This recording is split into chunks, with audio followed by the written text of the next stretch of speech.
My name is Teresa. I have been a Christian well over 20 years. Mike touched on something tonight that reminded me of the beginning of my journey.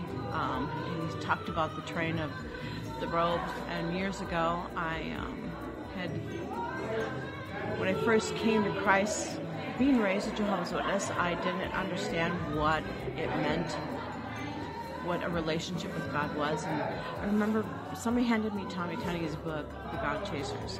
And I remember reading through that, and that first chapter of how God showed up in that church, and the holy pandemonium broke out. And I just thought it was so beautiful that God actually showed up in the church and touched so many people's life. And the whole time I was like, God, you're here?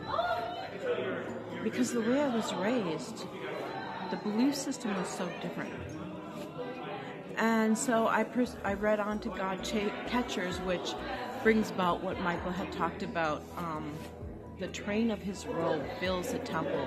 And Tommy Tunney had brought out that back in the day, when a king would conquer a city, and that he would take the robe of the king that he conquered and add it to his own.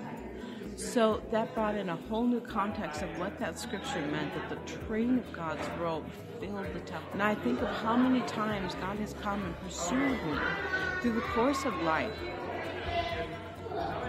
when I thought I didn't deserve him. He said, I think about you and I want you, and he would draw me into him and draw me towards him. And I would argue with him, and everybody knows you can't argue with God because he's not going to let you win that one. But sometimes we got to go out and say it's like dying to self. And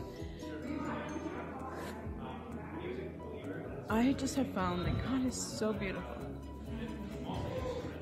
and that his relationship for me is the most powerful thing. There's nothing else matters.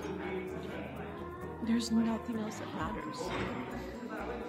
And I'm looking forward to every single day, no matter what the world looks like, because I don't know what he's going to do. If he showed up in a church in Houston, I think it was Houston, in Texas there, he can do anything in anybody's life. He amazes me. I said it.